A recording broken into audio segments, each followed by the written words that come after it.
Thank you for listening to the show on Really Big Something Channel. May 9th, 2018.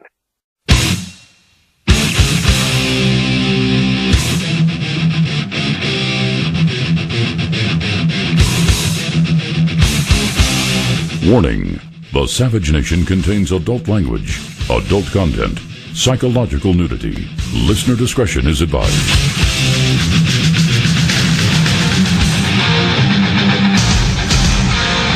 And now, America's most exciting radio talk show, The Savage Nation, home of borders, language, culture.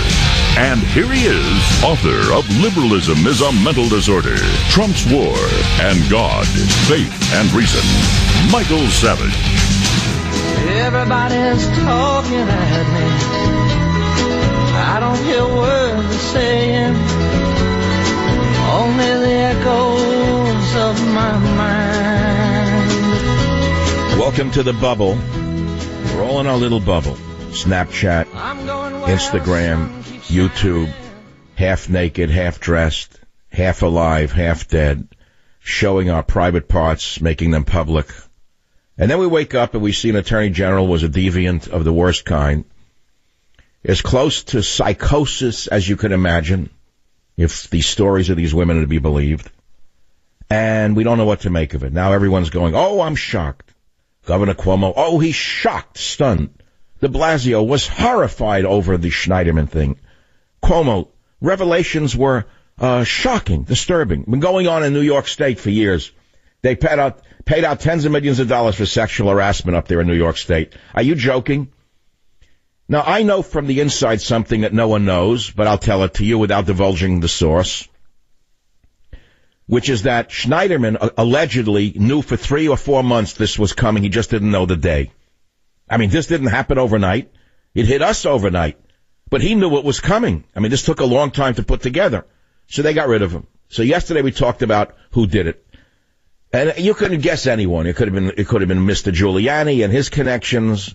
It could be the Trump people who finally decided to fight back. They got investigators to do what should have been done a long time ago. But I'd like to see them do it now to the media. I want to see them put the same people that they did on this guy Schneiderman on everyone at CNN, MSNBC, and all the networks. That's what I want to see.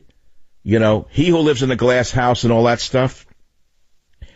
So we're talking about this craziness of the time we're living in, the times we're living in. And then you ask yourself, how can people still believe in God and religion in a time like this? And my answer is, now is the time to really believe in God, because there's nothing else to believe in. There's nothing else to hold on to. What are you going to hold on to here? Another, this, another that. Who are you going to believe? A politician? A talk show host? What are you going to believe? Who are you going to believe? What do you hold on to? You try to hold on to eternal values. You try to hold on to eternal truths. You wake up Tuesday morning and you see that in New York, they had a degenerate art show at the Metropolitan that every degenerate in America wants to go to. They think it's a big thing to go there, the Met Gala. So they run a defamation against the Catholic religion.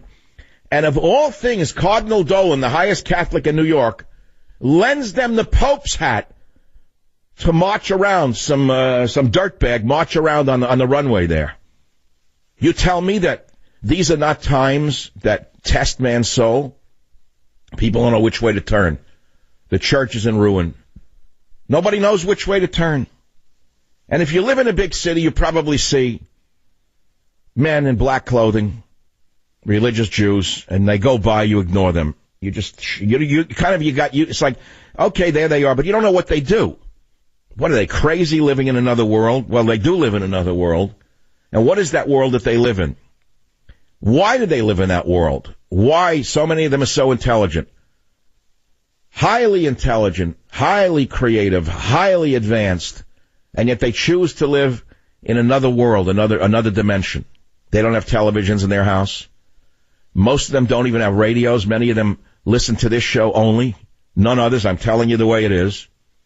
Because occasionally I reference God, I reference faith and reason. And you ask yourself, what do they believe in? They're not Jews the way you know a Jew. They're not a Schneiderman kind of Jewish person. They're not a Woody Allen kind of Jewish person. They're not a Harvey Weinstein kind of Jewish person. These are called pious people, so what do they believe in? Well, every morning they get up and they make a prayer to God. They thank him for not making them a woman. I don't know if you know that. Don't tell that to the radical femmes because they're liable to burn the prayer books. The first thing an Orthodox religious Jew says is, thank you, God, for not making me a woman. And they don't do it to mock women. This is the thing you don't understand. They do it so the man has compassion for his wife and his daughters. Do you understand that? If you're stupid, you'll see it the wrong way. You'll misinterpret it if your mind is closed and small.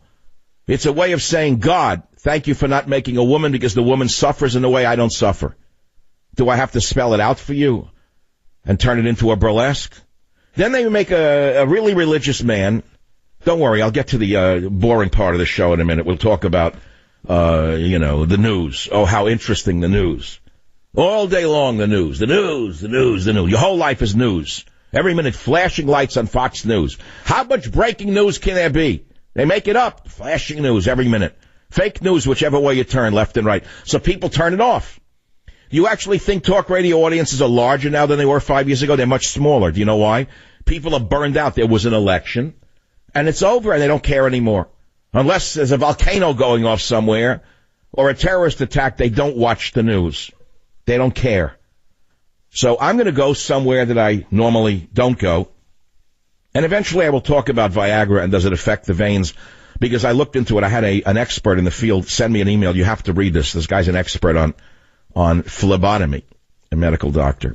Because I was asking him what are the side effects of Viagra, because of Schneiderman I started to ask, does it affect the veins? In other words, we know Viagra lowers blood pressure. That's how it works.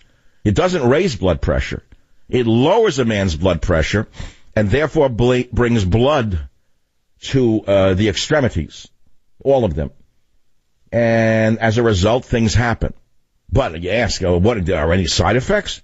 We know people see blue. They they get ringing in their ears. They get half blind, but it's worth it to them. They rather lose their sight than anyway. So I'm going to talk about that later. But I want to get back to the religion for 1 minute. It's not going to be 3 hours, trust me. So what else does the religious Jewish person do other than make that immediate prayer? He puts on these weird things called phylacteries. It's leather. They put one on their head, they put one on their arm, they wrap it around their hand a specific way. They wrap it around, they make prayers. And what they do by doing this is bring themselves the energy of God. By putting these little boxes with the Torah in it on their head and on their arm, what they believe they are doing is bringing their spirit up to God and bringing God down to them. Does it work? I don't know. I have no idea if it works. But listen to this for 1 minute. Just indulge me. I was looking into this for a reason. One of the prayers that the religious Jewish man says in the morning, if you will diligently obey my commandments, which I enjoin upon you, to love the Lord your God and to serve him with all your heart and all your soul, I will give rain for your land at the proper time, the early rain and the late rain, and you will gather in your grain, your wine and your oil. And I will give grass in your fields for your cattle, and you will eat and be sated. Take care, listen to this, Schneiderman, take care lest your heart be lured away, and you turn astray, Eric, and worship alien gods, Eric, and bow down to them, Eric.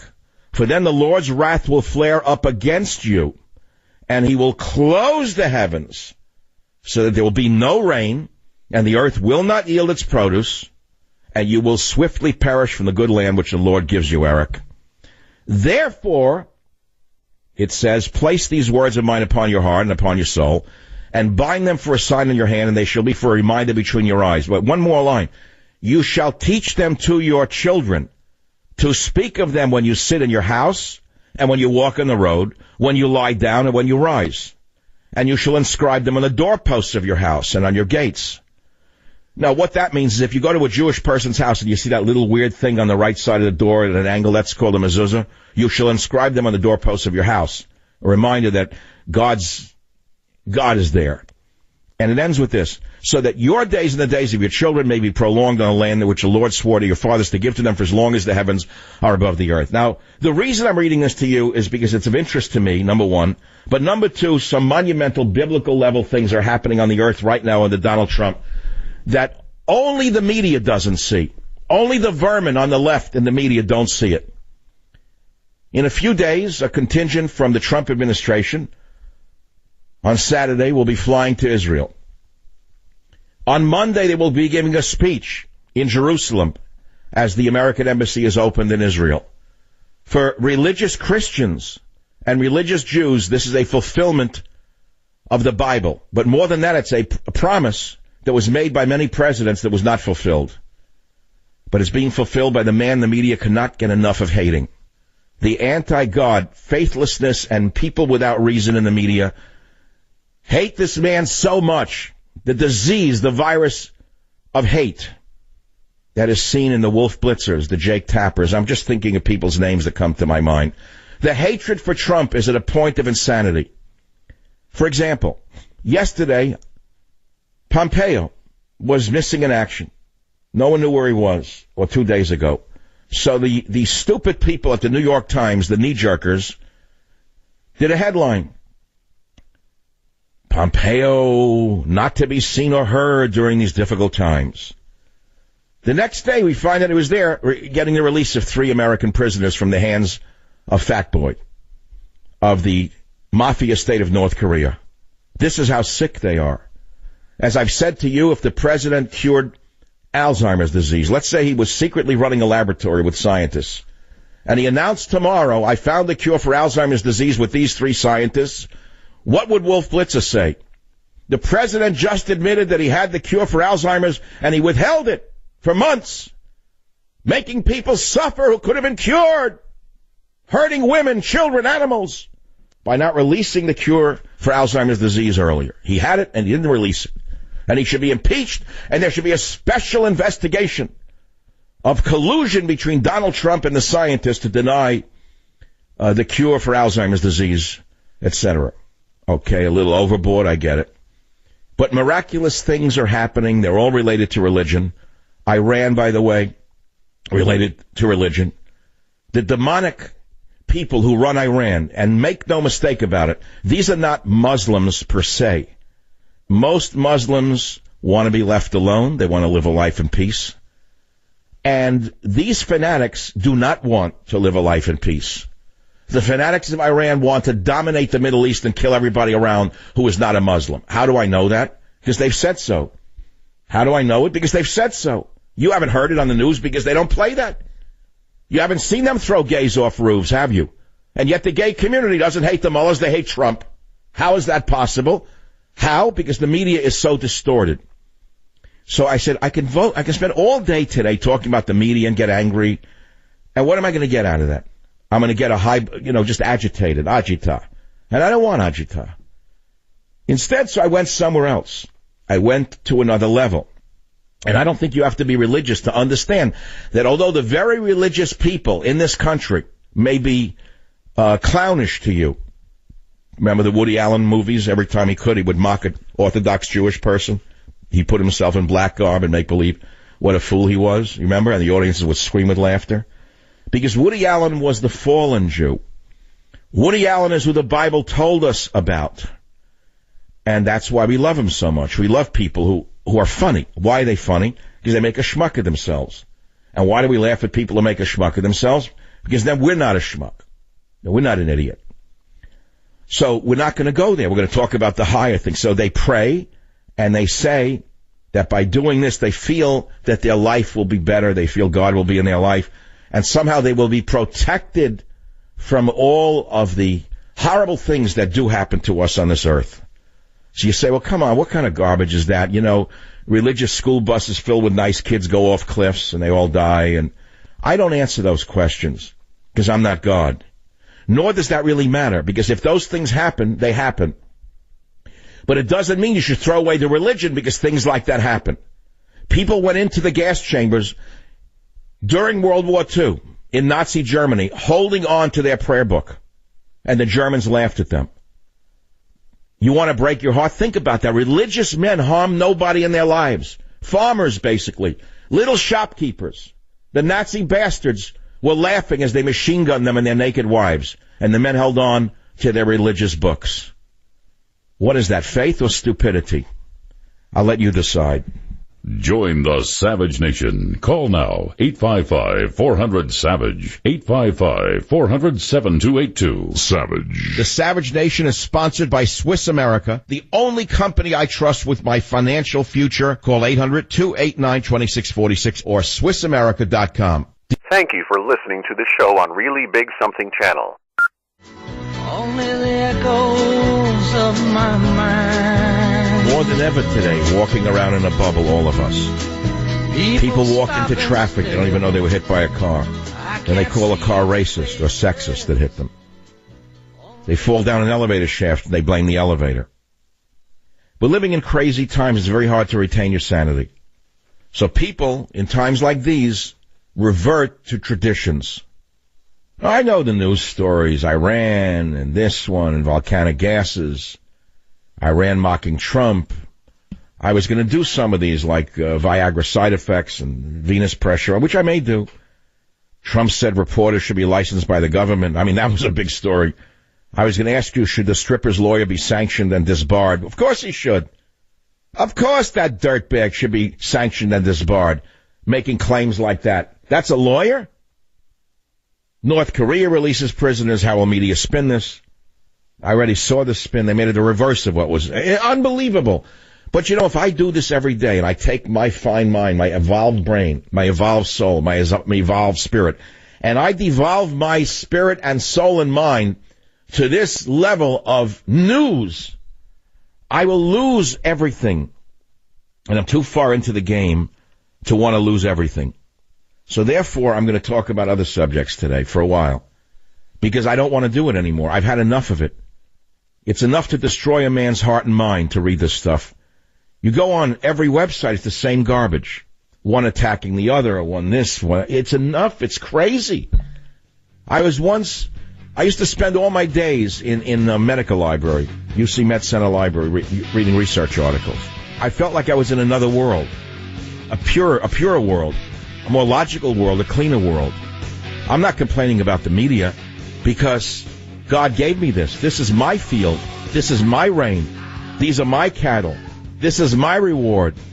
Join the Savage Nation. Call now, 855-400-SAVAGE, 855-400-7282.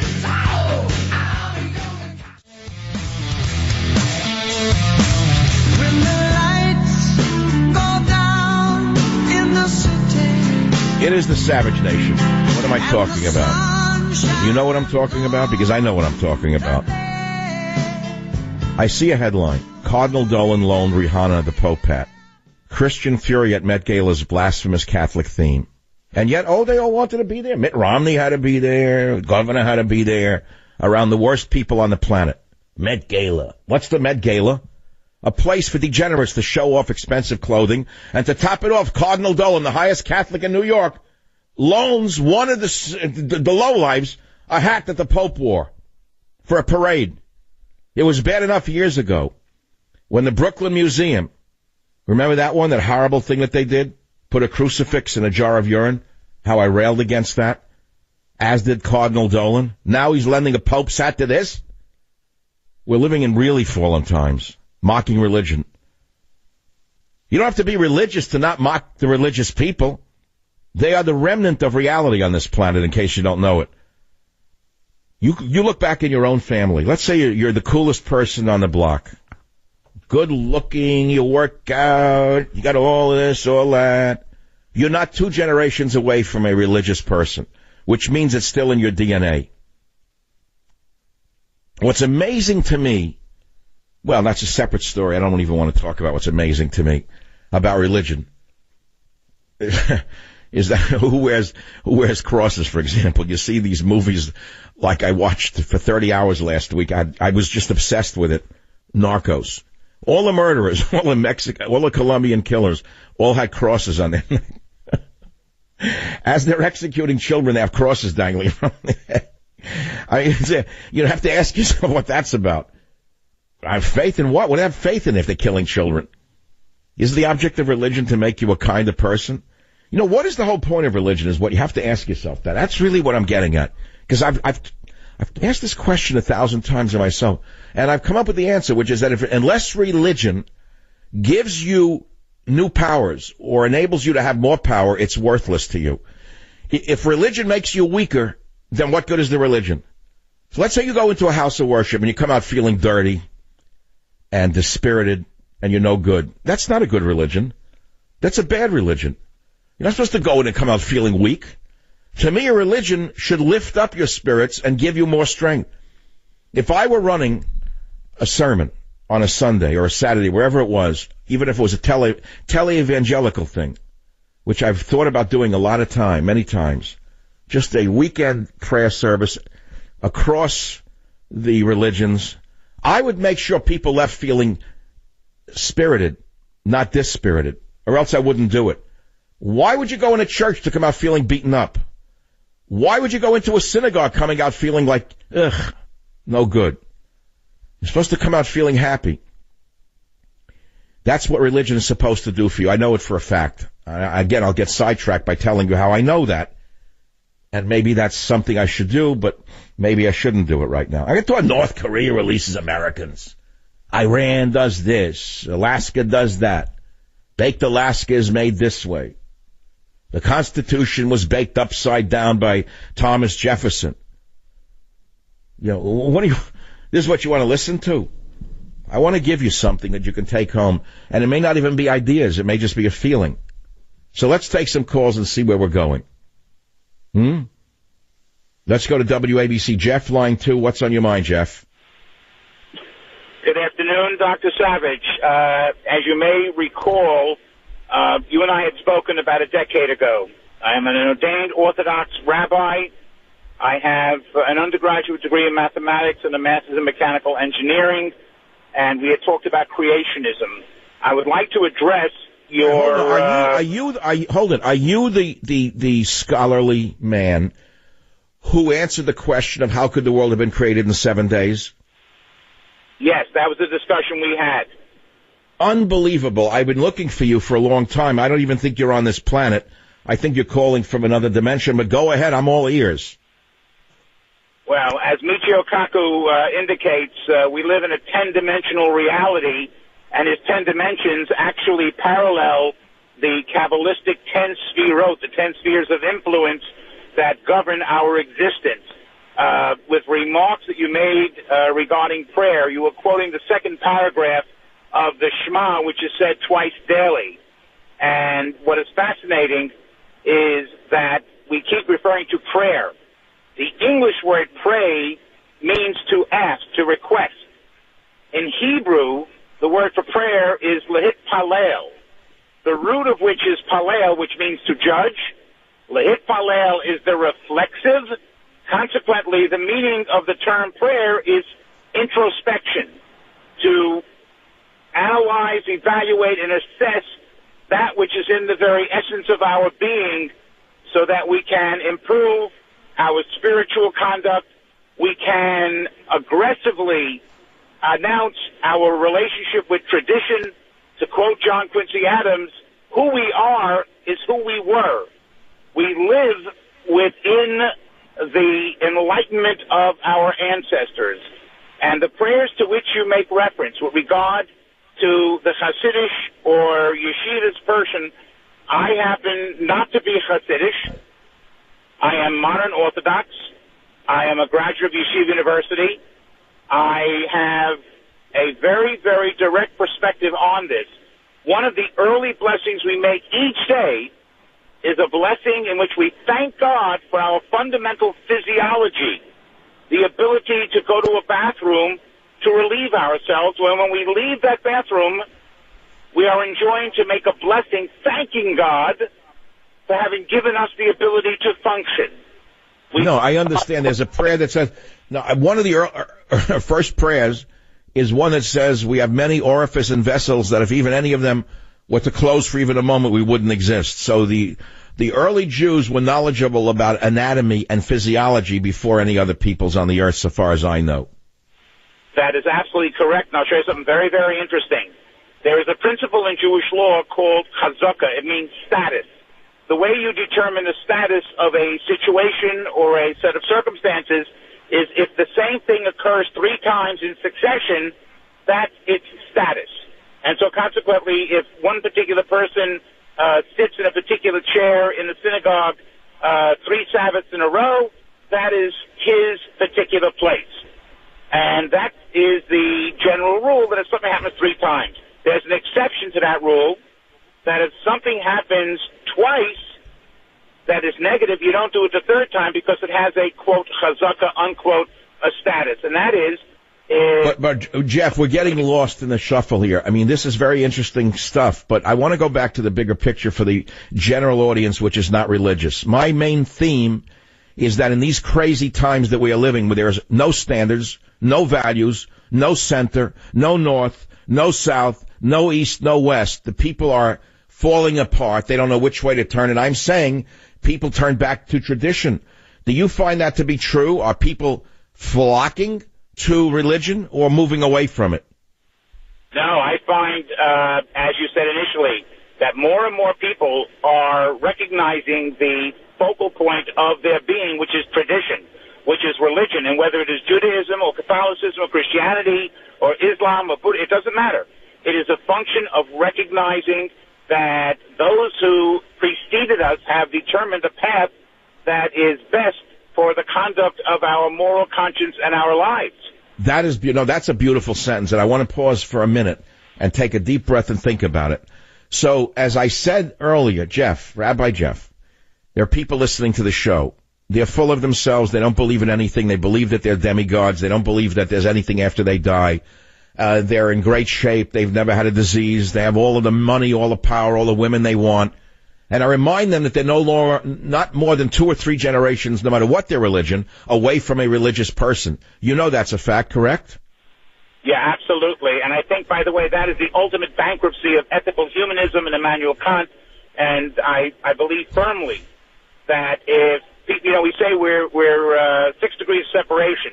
I think it's only 2 generations, as you said, away from real traditional religious lifestyle. You take a look at the lowest form of humanity in Hollywood, the girls who exhibit every part of their body every second on Instagram or on YouTube, showing their body parts, making a mockery of their own existence. You look back, probably 2 generations, there was a religious grandmother who went to church every day. How did this happen? How does the world fall apart like this, Jeff? And moreover, how does the world get put back together again? Or is it like Humpty Dumpty, that can never be put back together again? No, there is always resolution, salvation. There is always redemption. I think that the manner in which people have lost or have strayed from tradition is that they are influenced by circumstances and lifestyle that they tend to believe, and I say believe, that they control. And if they can control it, they therefore define the terms of their existence. But the truth is... Jeff, okay, let's look at Eric Schneiderman, New York Attorney General, the fall from grace overnight. Is this not almost a biblical story? Well, it certainly is a function of the immanence of God in our world, absolutely. But what is the lesson in Schneiderman's power and fall from power for the average person out there? Because there's a bigger story than him falling from power virtually overnight. What is in your opinion, as a mathematician, as a religious man, I know from my point of view that it's a message, and that it comes around the time that the Trump team will be in Jerusalem, opening a U.S. embassy, which is biblical in proportion. Is there something in your mind in the air that's going on that's way beyond these 2 stories? I honestly feel that for those who are perceptive enough to realize we see the hand of God in every aspect of our being. And this is a very dramatic presentation of God's involvement in our world, God's sense of justice, God's sense of value and balance. It is not for us to attempt to understand within the myopia of our minds the ultimate extent of God's wisdom. But certainly within the context of what we see and what we realize, just as the state of Israel was a miracle unto itself, the relocation of the embassy, the current events in New York State, God is reminding us who is really in charge. And I think it is essential for us to reorient our moral compass in that direction. Rabbi, hold on a minute, because there's a couple of things I want to add to this issue about Jerusalem and the embassy that I know from a conversation last night with someone who will actually be there at the embassy opening. I was asked the question to ask my audience, which I will ask the audience, which I'll ask right now, which is this. Which states were the first to congratulate President Trump in moving the embassy to Jerusalem? It is actually miraculous when you get the answer to that. Rabbi, stay with us. Everyone else, I'll be back in a moment. Join the Savage Nation. Call now, 855-400-SAVAGE, 855-400-7282. Savage. The Savage Nation is sponsored by Swiss America, the only company I trust with my financial future. Call 800-289-2646 or SwissAmerica.com. Thank you for listening to the show on Really Big Something Channel.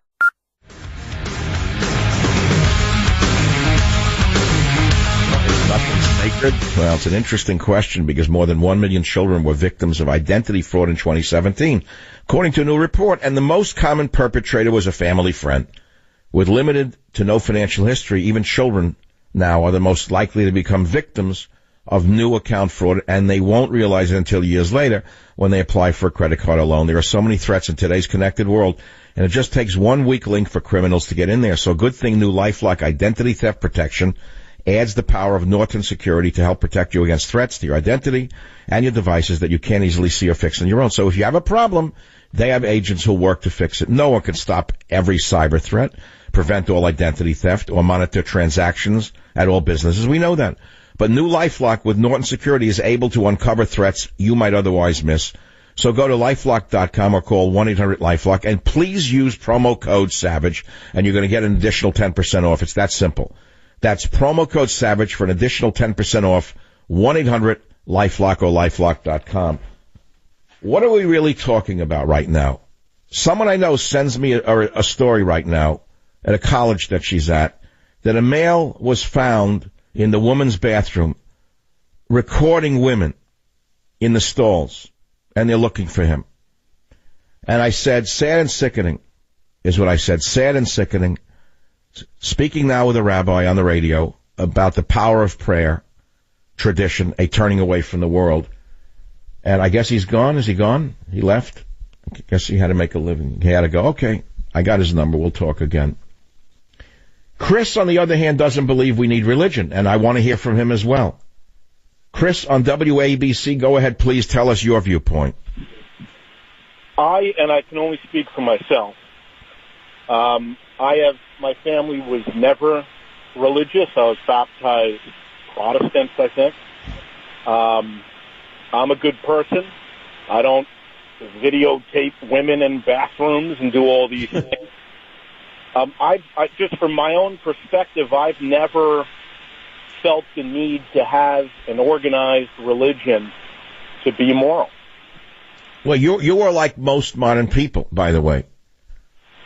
And I'm not sitting here in judgment telling you to be religious, because I'm not a particularly religious person at all. I am not a man who goes to a house of worship on a regular basis. I am not a man who needs someone to lead me in prayer. But then there are days that I feel I need to be part of something more than myself. Chris, what do you do on those days that you feel alone? Family. And look, I do. I won't sit here and say that I don't pray now and then. But what am I praying to? I have no idea what I'm praying to. But there is comfort in at least thinking that there's something there that is benevolent. So when you pray, what do? You ask this unknown entity to help you with something?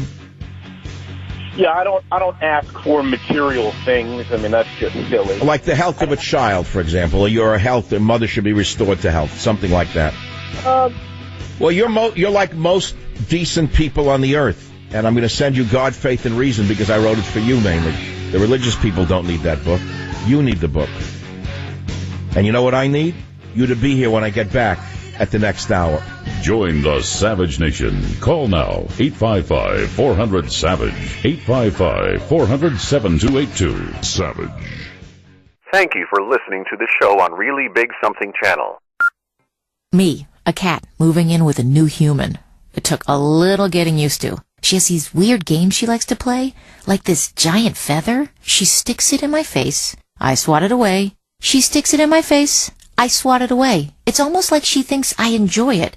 But seeing how much fun she gets out of it, well, I guess it makes it all worth it.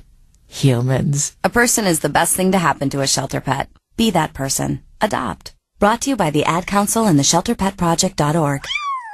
So, I'm a dog, and I just got adopted by this new human guy, and I'm starting to wonder how he got along without me. I mean, okay, something as simple as walking around the block. He's got this leash thing, and he puts me on one end and him on the other, and I'm just taking him around. I think he's afraid of getting lost. Without that leash and me guiding him along, I don't think he'd find his way back home. But it's kind of cute. A person is the best thing to happen to a shelter pet. Be that person. Adopt. Brought to you by the Ad Council and the ShelterPetProject.org.